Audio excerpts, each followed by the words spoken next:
barata Raajin abbaa isaa Ashannaafi Muhammadii fi haadha isaa Saaliyaa Hussein irraa Qeellam Wallaggaatti dhalate.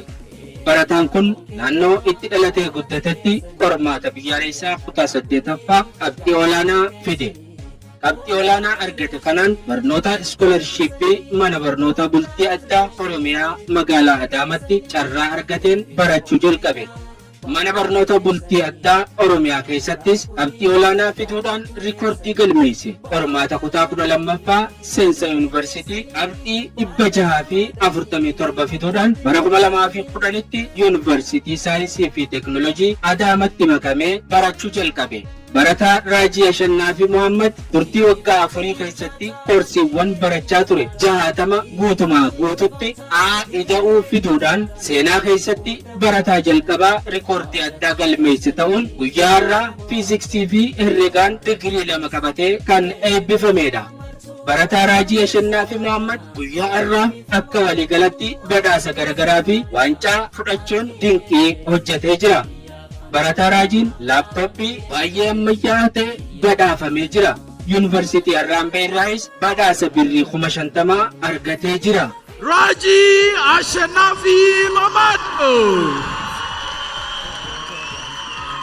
sadarkaa yuunivarsiitii qabxii olaanaa kan galmeessise akkasumas obbo Ashannaafi Muhammadee fi aadde Saaliyaa Hussein irraa Qeellam Wallaggaa Gidaamii keessatti dhalate.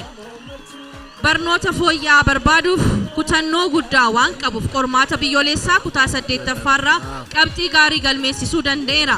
Qormaata kanarratti barattoota qabxii olaanaa galmeessisan keessaa tokko waan tureef mana barumsaa bultii addaa ODA magaalaa Adaamaatti carraa barnoota akka naannoo Oromiyaatti argateera.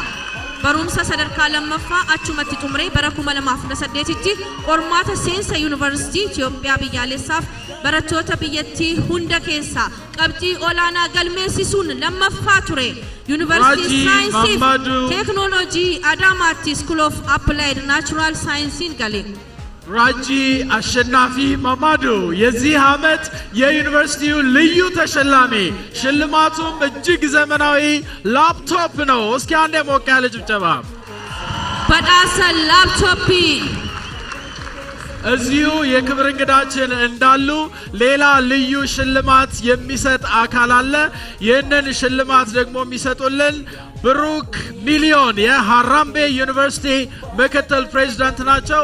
እሳቸውን ወደ መድረኩ እንጋብዛለን።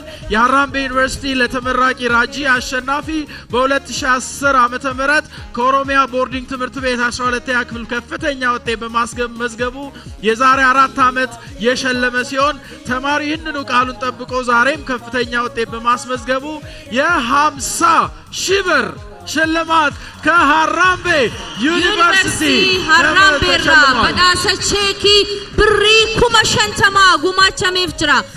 Barataa Raajii Ashannaafi Yuunivarsiitii Harraambeerraa qarshii badhaasa birrii 50,000 badhaafameef jira. 50,000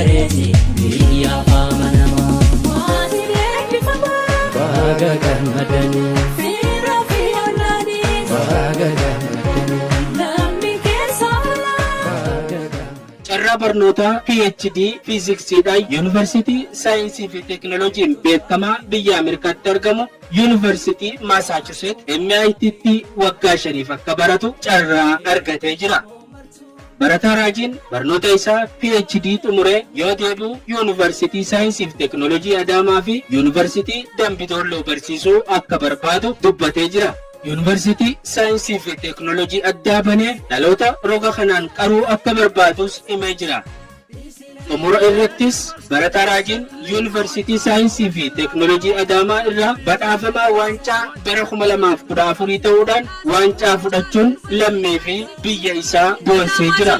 Kan bara 2014 barataa Raajii Ashannaafi waancaa fudhatee jira. Baga gammadee baga kanaan sigee keessummoota kabajaa guyyaadhaa Dr. Iyoob Takkaalii ministeera deetaa ministeera maallaqaa akkasumas immoo bakka keessummoonni adda addaan argamanitti badhaasa waancaa fudhatee jira. Akkasumas Yuunivarsiitiin Harraambee birrii 50,000 dabalataan gumaacheefii jira.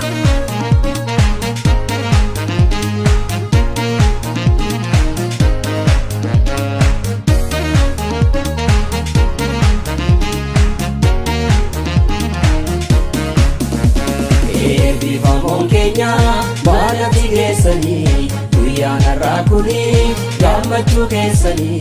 Congratulations.